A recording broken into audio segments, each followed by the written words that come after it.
Listen, Sarah, if you're willing to make telemarketing calls, you're going to take one in the chin. Part of the game is getting hung up on. We get hung up on for a living. Welcome to your podcast, Successful Quitters by Sara Nunez. Alrighty. So, would you rather dance salsa or country music? 100% salsa. I had to do country when I lived in Tucson, and I had enough of it doing the two-step. Yeah, are you good at country music dancing though?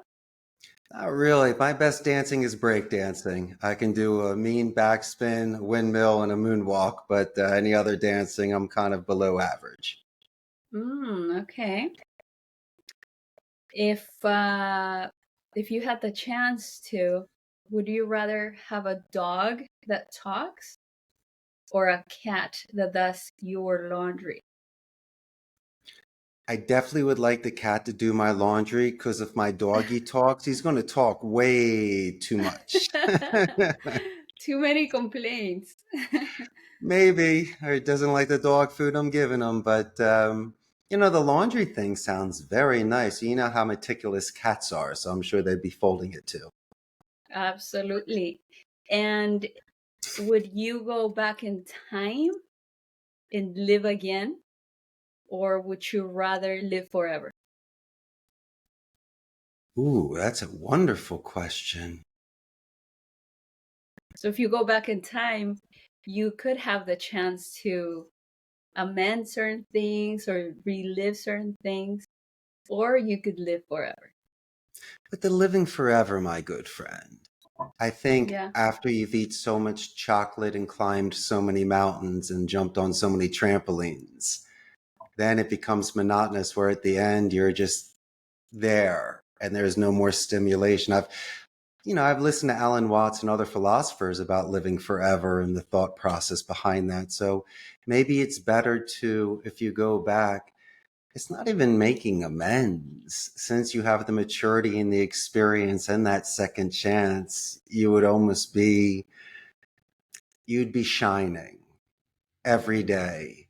Would you be the most popular everywhere you go? Why? Because you already know everybody. And so Right. you just start introducing yourself and you know their favorite colors and food and you almost have that leverage. But if you don't take advantage of that and you let it happen a second time, the right way, the way it should have been done, then maybe instead of absorbing, you could pay it forward and assist others' lives. And I think that would be the most beautiful thing too. Yeah, I think most people would probably take that choice. Welcome to another episode of Successful Quitters. This is episode number 3. And today I have an amazing guest that has a different kind of story, a very interesting story. Welcome, Richard Blank. He when he was 27 years old, he relocated from the United States to Costa Rica to train 5,000 employees for one of the larger call centers in San Jose. But he ended up training over 10,000 bilingual telemarketers, and he has the largest collection of restored American Pimble machines and antique Procola jukeboxes in Central America. Today, he's the chief officer for a Costa Rica call center. Welcome, welcome. So glad to have you here. I'm so happy to be here. I love your show. I think you do great work and you have such positive energy. So I wanted to make sure that I could come here and share some ideas with you and your amazing audience. Absolutely. I appreciate you and I look forward to sharing your story with them. Richard, let's start at the beginning. Tell me how Richard at 5 years old was, where you lived, and what your lifestyle was at that age. I was adventurous. Some people say travieso, but I really wasn't a bad kid. I was just interested. But I tell you what, I had very fortunate parents that liked to travel. So I used to go to Mexico and I would come back not only with a nice tan, but also with vocabulary. What I part of loved it. Mexico? We used to go to Puerto Vallarta in Oh, Acapulco. nice. And so I got to see these certain areas. Naturally, you're at the resort and you're having a great time.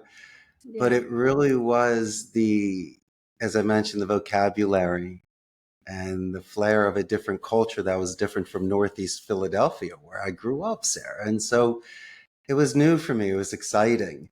And when I came back and I could try my vocabulary with Latinos in Philadelphia, all I got, just like you, was a positive reinforcement, excitement in learning that second language and encouragement. And so I almost saw it from an early age that if I held on to this spark, it might take me somewhere, and kind of Mm. took me where I am today. Yeah, absolutely. And do you have siblings? I do. I have an older brother. He's brilliant. He was, I'm a CPA, a very smart man, graduated Washington and Lee University, which is Mm. pretty nice Ivy League. And my dad went to Columbia Business. My grandpa went to Harvard Law. So there was a lot of pressure there. But when I was in high school, I didn't succumb to that pressure. I decided to follow my dreams and be a Spanish major at the University of Arizona. I didn't have the grades for medicine, law, engineering, or architecture, but Mm-hmm. I knew I wanted to be marketable. And back in the mid 90s, if you were bilingual, it was great in the Southwest. And it opened many doors for me and just gave me momentum. And Yeah. Sarah, when I was 27, I was given a 1 in a million opportunity from a very good friend of mine. He said, Richie, come to Costa Rica for a couple months and teach some English. Well, I stayed, worked That's for him where, for 4 years, fell in love and married yeah. a Costa Rican. And we're celebrating our 16th year in business of starting a call center. So Wow. it's been a beautiful gift Journey. of life and time. And it's very humbling. Richard, let me ask you something. Going back to, because I just want to be able to show a little bit more of where the strength came and how we got to this 27-year-old that made the choice. Of course. Um, Going back to your early days, who were you closest to out of your parents? Was it your mom or your dad? Who do you The think you best of resemble the both. most? Well, my mother naturally was the one that was with me most of the time. My father traveled a lot and he was in New York and traveling the United States. And so we'd see him on weekends and vacations. But, Mm, and it was always fun. But I guess yeah, my mother had the more influence, the more I see. stability and consistency. My dad was just an excellent time. And he was always proud of me if I was hitting home runs or scoring in hockey. But I tell you Yeah. what, when I was growing up, I knew I had to make very responsible decisions. And I was very scared Yeah. because, you need maturity to choose a certain path and stick with it. And at 18, you're just running around and having fun. And so, really, it was my dedicated Spanish teacher, Esperanza Galshak. And she's the one that really pulled me aside and said, Do you have a plan for the future? And I said, Mm, Well, I kind of want to go to college. And she goes, Well, what do you want to do? I go, I have no idea. And I'm getting a lot of pressure to go to law school or be an accountant. And even though yeah. it sounds exciting, I just didn't want to do it. And so I got a college recommendation letter from my Spanish teacher. I had her since ninth grade. So it's four Mm. years right there. And then my At, principal of my high school offset my average grades and wrote me a recommendation to pay it forward and get me into school. nice. At And it that was point, beautiful. you were playing sports then? You were playing hockey? Well, I was a tri-letterman. I was trying to build this curriculum to get into college. So I played ice hockey, golf, and lacrosse. And Mm. I was very active in student government.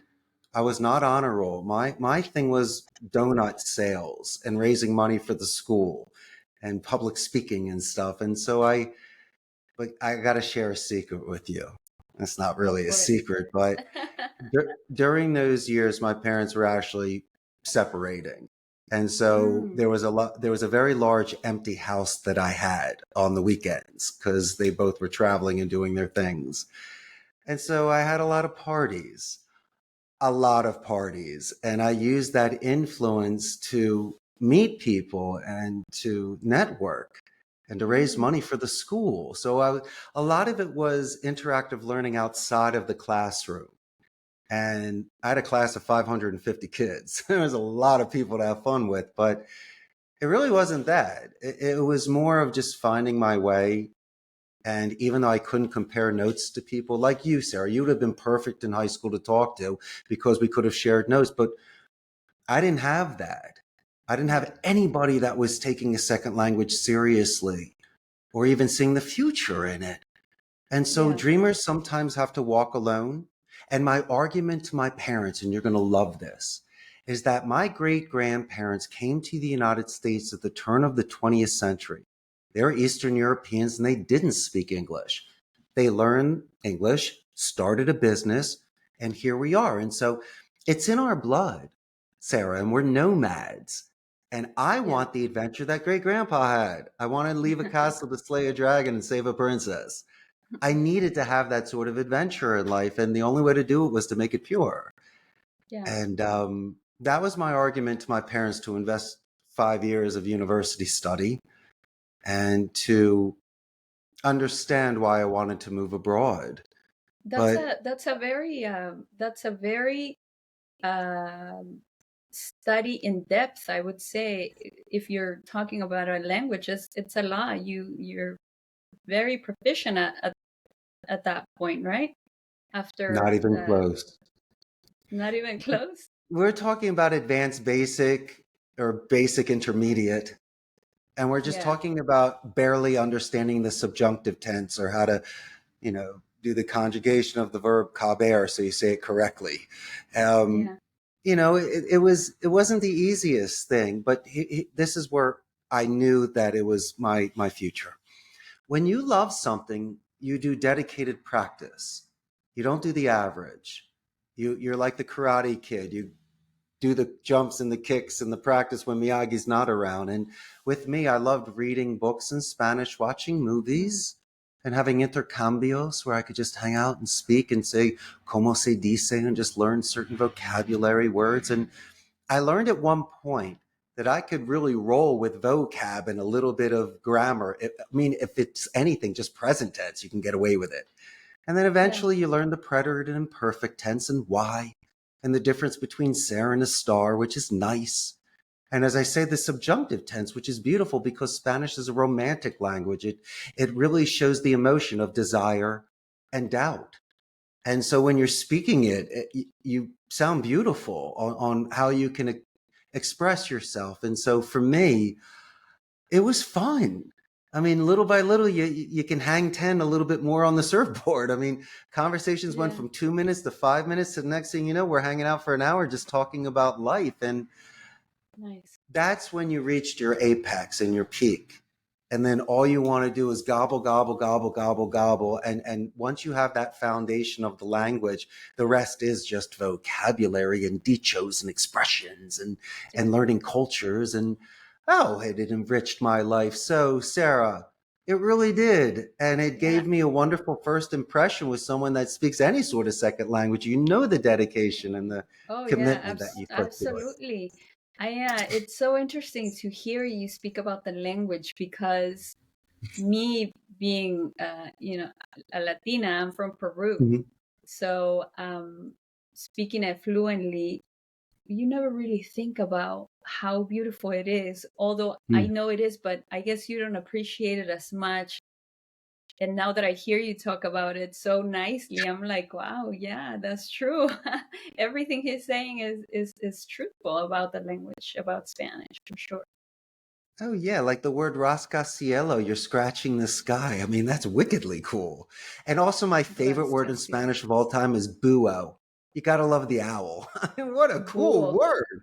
And so I mean, these are fun. It sounds good. It makes you seem smart if you can Yeah, work your brain that way. And they claim that in the future to keep your coco. You do yeah, crossword puzzles or languages, and I don't really like crossword puzzles. So I prefer to do languages. But for sure. And let's transition then into that time when you had to make that choice and leave this place where you were so comfortable at to move Yeah, into, to jump into something that you had to take that leap of faith, right? And sure. start from scratch at an unknown place, at a place where you um, were born at, and start Hmm. over. And so, what I'd like to know that will help us a lot is, what are the things that you had to quit in order to become that being that had the courage to take that leap of faith? Of course. And the things that I had to quit were important to others, but wasn't a priority for me. I had to quit parents' guilt. Mm. I needed to liberate myself so I can go on my own vision quest, my own spiritual life journey. And I was willing to die with my boots on that, okay? And I was willing to quit the naysayers, the gray believers, the Debbie Downers and negative Nancy's, the ones that say, no, no, no. That's weight, mentally, physically, even spiritually. And you have to let that go in order to rise. It's not like they don't love you, they just don't understand you. And sometimes you have to make those very selfish decisions in order to live a very nice life. And these were, at 27, certain decisions I had to make for the rest of my life. And if I could look at myself in the mirror and know that I'm doing this with good intentions, I was more than willing to move Yeah. forward. But I was lucky. A friend of mine was here. They had an established company. My cousin was here as well, visiting Costa Rica. So I already started off with a safety net and introductions and people that can show me the way just to make it easier. But I also kept an open mind and always realized, Sarah, that I'm a guest in another country and to follow their rules and be as respectful as possible. And I guess the number one thing is patience. There may be long I lines or huequitos in the calle, and you just gotta accept what comes at you, the good and the bad. But I if love that. Mhm. I love that you bring up a really good point, because it's the same thing for people that migrate into the United States. I think it's very fair and logical that we follow the rules of the country, and sometimes we just need to be reminded of that. So I really like that. How did you deliver the news to your parents? Well, they kind of saw it. I mean, obviously, learning the second language and getting excited about certain things, they knew that if I had an opportunity, I was going to take it. And so when it was given to me, I really made the strongest argument about my, antepasados, my ancestors. Yeah. But then again, I looked them in the eyes and I said, I need to take this. And if I don't, I'll regret it for the rest of my life. I did not have a wife or children or a mortgage. I was in between jobs at the moment. So if you think about it, there was, besides my family and spending time with them, I did not have any other additional responsibilities. I wasn't cutting somebody off or leaving someone out to dry. And so the timing, the stars being aligned, it was perfect. Yeah. And I tell you what, the first day that I walked off the plane, August 15th of 2000, and I was in this beautiful Central America paradise, I knew that I was going to do everything I could to stay. Why? Uh-huh. Because in my heart, I had a feeling I was going to find a princess here. I really wanted to find a tropical girl to see if I can marry and have a life with. And that was a goal too. That if I had to come back to the United States, I'd love to come back with a very, very special person. And so um, I don't know. Maybe it was just shedding some skin, Sarah, and being bold and brave, even vulnerable. If you think about it, you mentioned not knowing one here and going to another country. I Well, that's know. wonderful. You need to be valiente. You need to go for it from Crazy. You time to have to time. be crazy valiente, but in a good way, Oh yeah, and a Like smiling crazy, of course. in a outrageous, crazy, but I think that you have to be, in order to move to a different country and be okay understanding that you know nothing and you have nothing there, it's a different kind of bravery. You have to be a different kind of being, or really be in the search for that one thing that you think is there, you know, True, in true. order to survive. So you met her, yeah? I met her here. And here's the thing, I didn't want to bring any baggage with me, mental baggage. You know the rat race and Yeah. how people are raised and things like that. So I realized I said I wanted to, the expression is Barrar and Quinta Nueva. I wanted to really start fresh and start again. And so, yes, Sarah, anything that was here, I was willing to accept and embrace. Doesn't mean I'll incorporate it and make it a part of my life. But as you say, every day was brand new and a painting picture for me. You know, every day felt like a Saturday. I mean, it's what are you Yeah. going to do? You're on your tippy toes and you're really enjoying your life, and you start living again. And Yeah. you're doing this as an adult, not as a child with restrictions. So you have the opportunity to either get in trouble, which is the easy way, or the tough way is to really immerse yourself and see Yeah. if you could really do it the right way. This one last shot, one last time. Mm. I tell you what, I was not going to let it go to waste. And so I was just exceptionally open minded. And my Spanish at that time, okay, we're talking about 27. So it was advanced intermediate and almost basic, proficient. Yeah. And, How it was takes time. Yes. yeah. How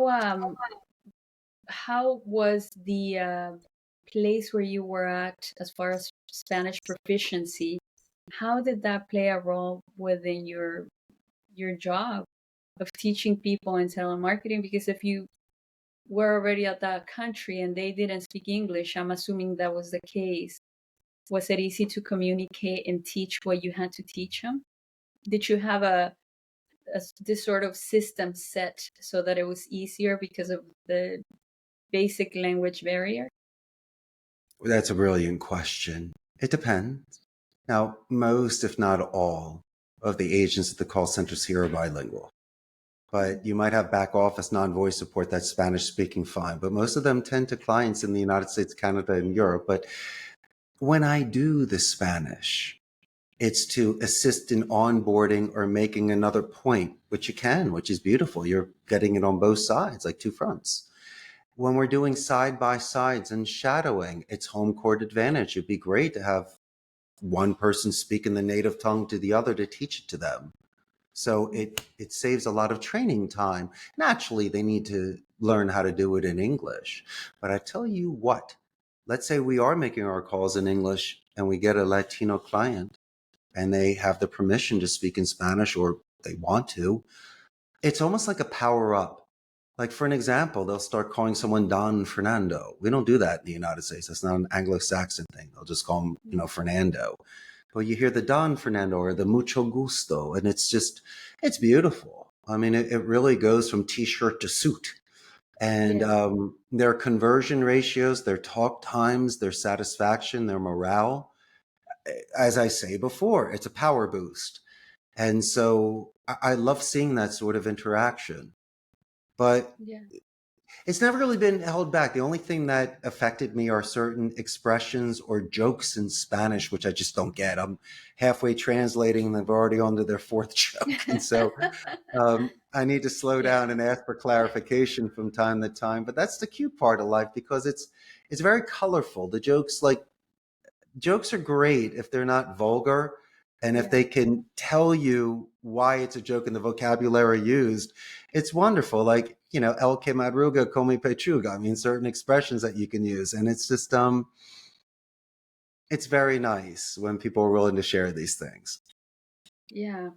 And how do we go from everything that you've told us to this new adventure, which is Pimble, right?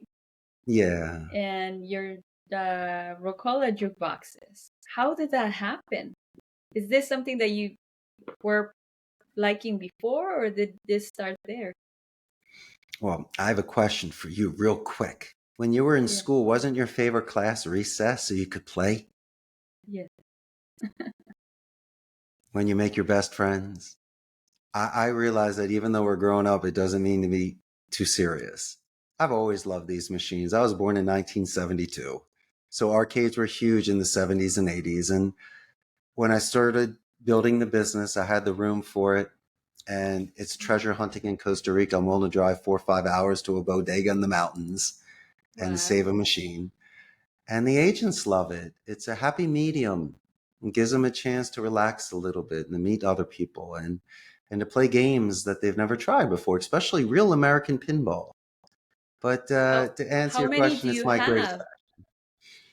I got 6 jukeboxes, 15 pinball machines, an assortment of fighting machines and air hockey tables. But my oldest pinball is a 1970 Bally's Camelot. And my newest one is a 1994 Data East Last Action Hero with Arnold Schwarzenegger. So I like the machines, especially from the 70s and the 80s and a little bit of the 90s, but they're so much fun. I can't tell you enough how much it's my pure passion. Yeah. Is there a what's the price range for these machines?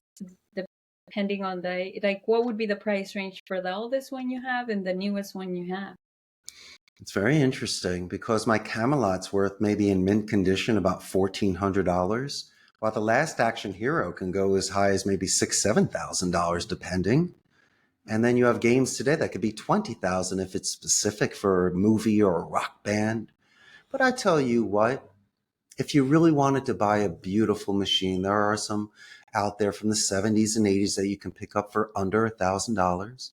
Just make sure the play field's nice and the marquee and the outside's okay, because there are certain parts you can order that's Yeah. a couple dollars just to put in and fix. And but yeah, for let's say $1,000, you have a gorgeous machine from the mid 70s and early 80s that would just light up a living room and everyone can hang around. And they're quite affordable, but they're high maintenance. They're very delicate. And so, really, the issue is if people try to tilt them. But some of the cables last as long as you just give certain general maintenance on them, or you watch an electrician that shows you what to do to connect things or to change a light bulb. You can pretty much, handle them most of the time. But oh, the play fields are gorgeous. They used to paint the wood, Sarah, before putting on laminates or calcomanías or stickers. And so Yeah. you can see certain cracks in some of the machines in the old marquee art from the 60s and 70s. And this one here, she's a 1961 Ricola Regis. I'm in Mm. love with them. I mean, what am I Oh supposed my to do?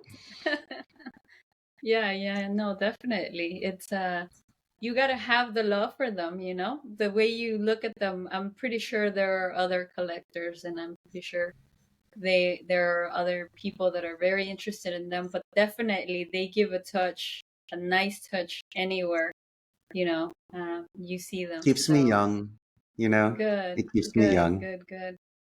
Richard, what would you say are the most important things for telemarketers to know?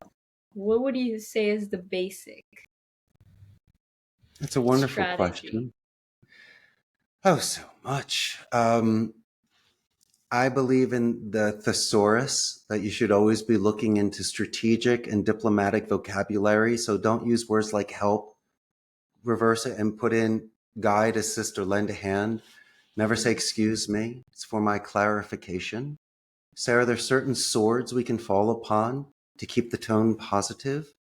Positive escalations is when you compliment somebody verbally or in writing to a superior or a coworker. It's just like calling a manager over and letting you know how awesome the waitress was. And next thing you know, you're getting, an extra scoop of ice cream or something.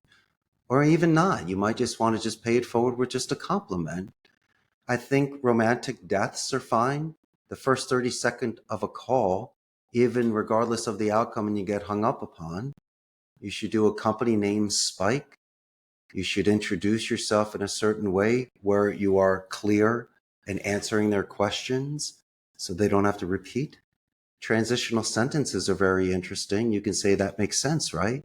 Sounds good, right? Well, let's go on to the next point. These are certain checkpoints so you don't leave doors open.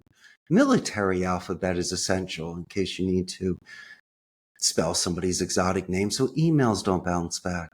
Do some due diligence prior to a phone call so you can anchor with a company or a person like you and I did prior to our calls. And you can also leave custom-made voicemails, write custom-made emails. And are these guarantees?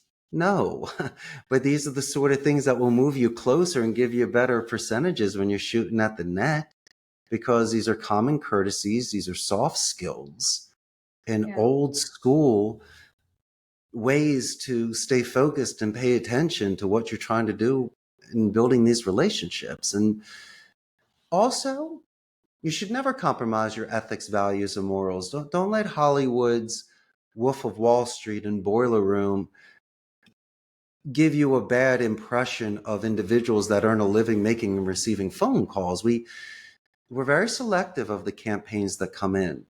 And the agents here have the leverage. They don't have to choose to work for something that they wouldn't be proud of. Yeah. And so it's very important for me to offer them something that's stable, that's ethical, pays well, makes them feel good about themselves. And if your audience, more telemarketers, if they're as good as they think they are, they have the leverage. They can choose. They have options. They don't have to support a place that does bad things. And so for me, I like to take it at certain levels.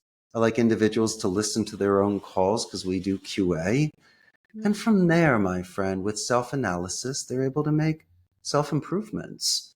And you can see that sort of progression. And finally, extending empathy, because it's not for the faint of heart. Making telephone calls, it's not easy. But if you do not put yourself in a certain box where you're a print and carpet bombing all day, every call should be like a painting. You should be very unique. There should be at least a 10% in that call, a zig and a zag that you catch on to, that you can connect with. And if you're in the now and you're paying attention, you should enjoy this art of speech, the beautiful dance of language. And if you do that, you won't hate the job like a lot of people do, or they burn out. If you separate that and look at the pure side of it, as we discussed earlier, the beauty of language is an expression, then by all means, you should be exceptionally successful on the phone and set the fine example for those that are around you. And that's kind of my advice, my friend, because a lot of people give it a bad rap. But if people go into it in a certain mindset and do the right things, it's a very, very rewarding career. What do you say to people that usually you guys are training and they're starting and they get discouraged? They take it. Is there a way to, outside of everything you said, or a technique that you guys have had to not take these rejections personal? If they are prepared for it, then I will take that rejection. I mean, from an educated point of view, the client makes a decision. If they're hard on themselves, they have bad habits. They're coming from a center that had different metrics or different ways to motivate. In fact, I'd prefer to have somebody that's never worked at a call center before so they could be molded. Squire to a night. And listen, Sarah, if you're willing to make telemarketing calls, you're going to take one in the chin. Part of the game is getting hung up on. We get hung up on for a living. The question is, how many arrows can you get through? How many times can you really do a perfect shot each time? Just play your percentages. No one bats 1,000. So I was mentioning earlier, romantic death. Well, kind of, looking at me funny a little bit, but yeah, that's the rejection, kiddo. I want to be a successful quitter hung up on, after I said, hey, Sarah, Richard Blank, Costa Rica's call center, how successful quitters doing today? And so that's okay because I jump clouds. You bring our nubes. You keep it pure. If it's a 10-minute call, that's a grind and twisting a knife, and that's not fun. It's not fun to get that sort of rejection at the end of the call unless you go the distance, and by default, it's not a converted call. But if you got these people that are black and blue and you're just making those calls like a real estate agent, insurance agent, prospecting, I believe that you could have a wonderful 30 seconds 100 times a day. And then you never know where that goes if you just say a name of a company better than the person who answers the phone and compliment the individual before transferring me to Sarah. And then when I Yeah. speak to you, I'm going to let you know your assistant was completely fantastic. And when I So call your company back, they'll thank me for that. absolutely. I do real estate myself, and Aha. I do cold calls. And Ooh. what I have figured out is that, and what helps me tremendously, because people are extremely nice to me, so I don't really have a hard time making these cold calls. But what Right. I've realized early on was that you have to have some sort of compassion for the person that is answering the phone without expecting a phone call. Because me, myself, whenever I get a phone call out of nowhere, maybe I'm in the middle of work, breakfast, the gym, or many other things, or just thinking about something important, and all of a sudden I get this call from a person trying to sell me something. So how would I react? No, and I don't think everyone is at that place of willing to buy, but also willing to be on the phone for a few seconds or minutes while this person is trying to give you value or sell, right? A 10-minute phone call to me doesn't exist. It's 20, 30-second phone calls that I combine together. You brought up a good point. You got to buy time. I see it Yeah. as 30-second clips. And what I used to do when I used to make phone calls for the MLS and cancels and expireds was I would look at their home and I would compliment the curb appeal or the sport court or the kitchen. And I'd let them know how beautiful their home is. And then I would do a self wrap. I go, listen, Sarah, it's Sunday at 3 p.m. and I'm making this phone call. Most people are watching the Eagles play football and I'm making these calls. Isn't that the sort of individual that you would like representing your home? Unlike just sending you an email, I'm touching base with you. Unlike just leaving a message. And so these were the little first downs that I would get. These were the things to at least have them drop that defensive barrier, because real estate, they're getting 50 calls a day. But how do we separate ourselves? By showing sincere interest, by doing some due diligence, and letting them know, as you say, that you and I are nice people, and to at least just give us 30 seconds to a minute to introduce ourselves and see if we can do something. And yeah, just like yourself, people were very nice to me. I got a lot of people I'd say thank you, but no thank you. Someone's an agent, or I have a family member that does it, or we're not looking to sell. But you just jumped another cloud. They didn't say we're good, thanks. They remembered your name. They thanked you for your time. They thought you were charming. And those are the sort of little sips of water in the oasis of the calling desert that we have to go through that keeps us going. But you didn't get the appointment. No. But Sarah said the name of the family perfectly and the name of the street, which was kind of complicated, but you still got it.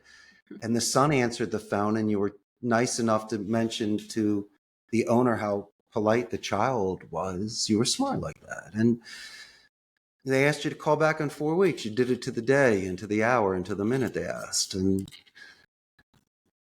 maybe by default, you're the last one standing because everybody else was too pushy or didn't call back or was mean to the kid and didn't look at the house prior. And, I sometimes would look left and right. I was the only one. And so maybe it's because I knew my manners and I I knew think the that's a good point. parameters.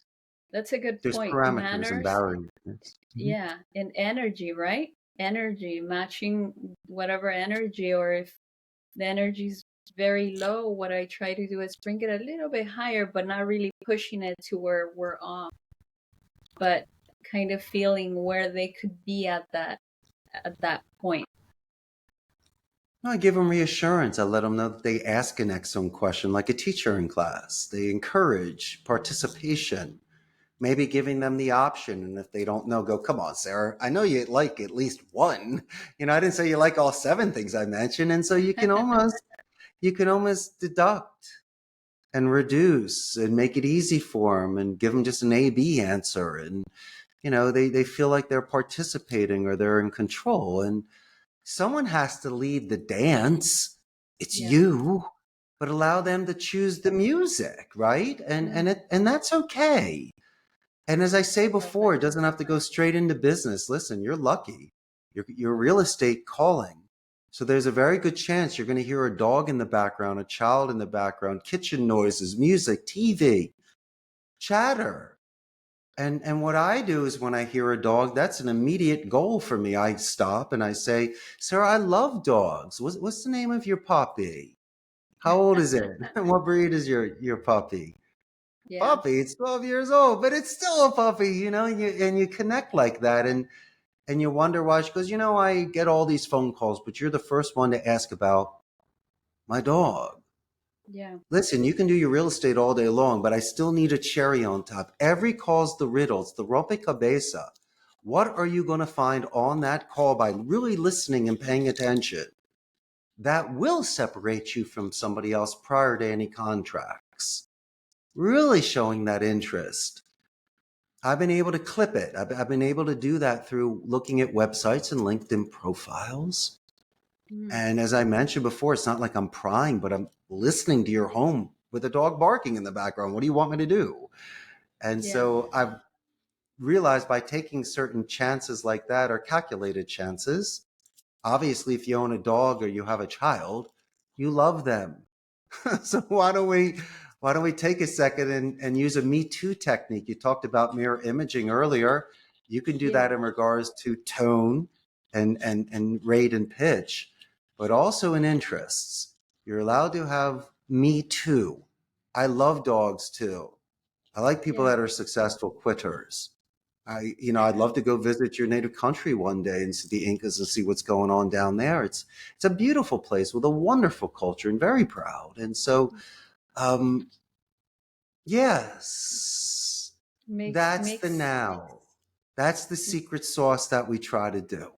Makes so much sense. And I think this is going to be helpful for all the salespeople that are going to be watching this. And the other thing I wanted to know was a little bit about the scholarship. The scholarship help with the scholarship to high school, right?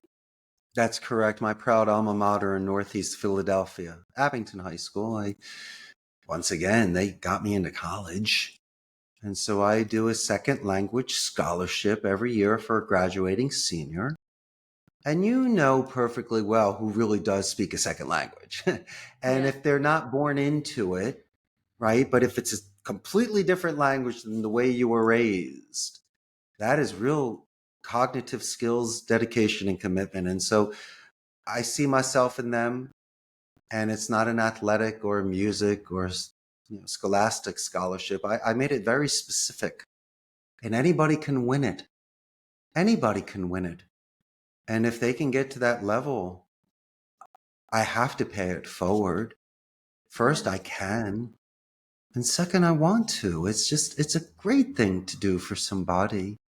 It is amazing, especially at that age, because that's when they're deciding what they're going to do. And not everybody has the possibilities to. But they have a special sauce, even if they're forced into doing something that they do. By having that second language, as I say, it just opens so many doors and makes so many friends. Oh, I was doing some thinking as well. One last point in regards to your telemarketers. I think you'll love this the most.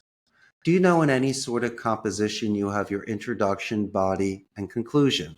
It's like that in any story, in any sort of incident. I believe that in the beginning of a call, you do exchange information. It's an introduction. In the conclusion, you're confirming it.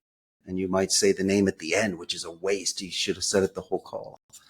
But if the client says your name in the body of the call, not intro or conclusion, I give my agents the most points. I do, because that's when you've 100% anchored. It usually happens when you talk about a dog or a child or something cool on their website, or as you say, Pimble and stuff. Besides the, courteous introduction and the gracious goodbye, I want to know in the meat and the potatoes of this call. Does Sarah actually say the name Richard? And if they do, you get so many Yeah. points with me. That's the zen. That's the balance. That's the focus. That's the breathing. That's That's what you it. know you got them. Huh? You got And their attention. Would that be a confirmation that you got their attention somewhat, or more than they? that, my friend, it's a 360. That ball can be hit any way. I don't know where you're going to connect with this individual. Usually for me, it's the dog, or I get excited over their business or where they're from or where they live. I always try to find something to show really, really, really sincere, not just interest. Be interested and ask you a question. When someone raises a voice, leans forward, asks like 5 quick questions in a row about like scoops of ice cream and toppings, it's wickedly cool. And then go, wait a second, this person really is interested. So they look at it differently. Yeah. And I needed to do that on every call, because if I didn't, then as you say, it wasn't as authentic as it could be. They wouldn't remember me.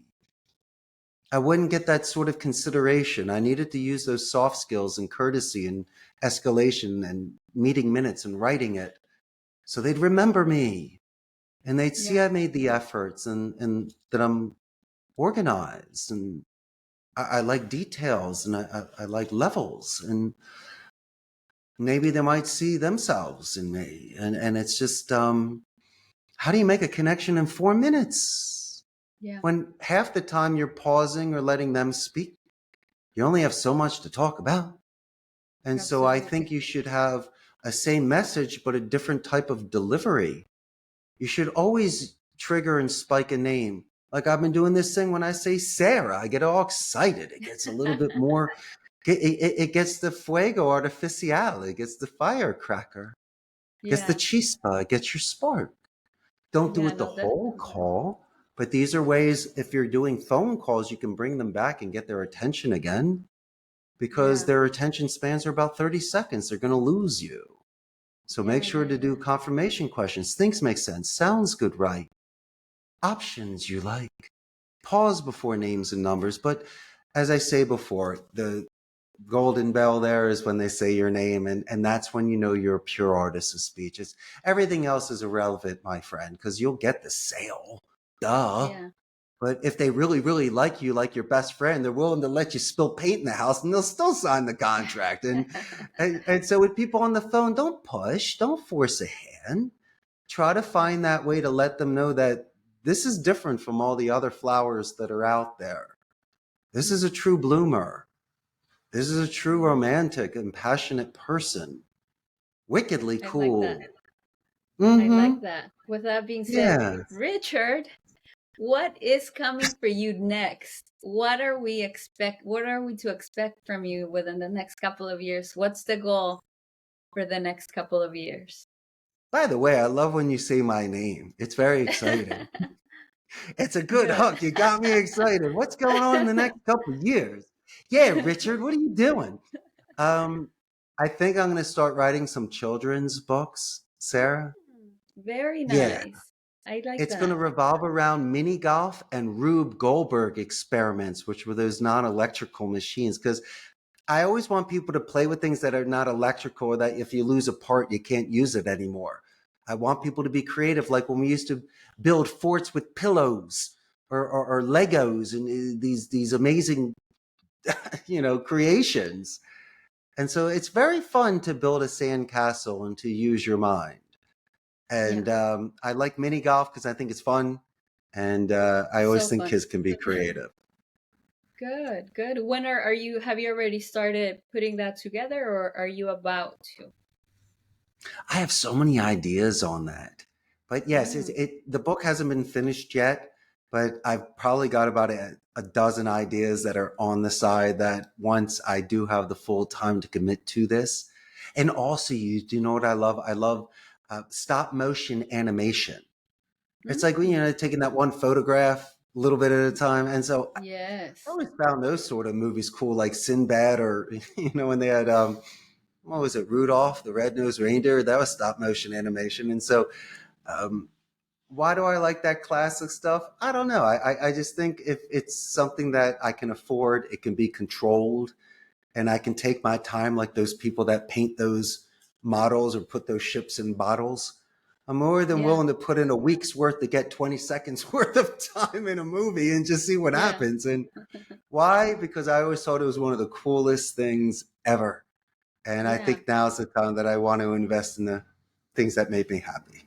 Good, good. Please keep me posted. I definitely would love to continue sharing all your endeavors. And I love that you want to continue giving back, paying it forward, not only with the scholarship, but also creating things that children can actually play with and learn from. That's amazing, especially in these times when technology is such a thing, you know? So I love it. And I think not only myself, but everyone that watches this will have learned a lot, not only from your background, but also those amazing golden nuggets that you gave us on sales, telemarketing. That's something I'm very grateful for. You're so kind. Absolutely. I thank you so much for being part of this episode. I look forward to speaking with you about everything that you mentioned now and that you're so successful at it. And how can they find you online? You can go to my Facebook fan page, Costa Rica's Call Center. We have 127,000 local Costa Rican ticos. Now, real quick for your audience, I'm north of Panama, south of Nicaragua. Costa Rica is the only democratic society in Central America. There's no standing army, so there's a 95% literacy rate. Put their money back into education. We have a very good infrastructure, and we're known for ecotourism and medical tourism. And companies such as Amazon, HP, Intel, and Oracle are here. And I compete against them to get my agents. But guess what? As cool as Jeff Bezos is, I don't think he's ever played pinball with all of his agents. So I got him on that. That's awesome. And I'm sure you've had a great impact in their lives, because I believe that the profession of sales is the greatest thing you could ever do, because you are an artist, really. You have to. There are so many tips and tricks that you can put into your speech in order to change people's lives in a positive way, and that's amazing. So thank you so 100% much correct. again. And we'll be putting all of your information on YouTube as well, so that we have the links to your Facebook. And this is the end of episode number 3. Thank you, guys, and we'll see you on the next one.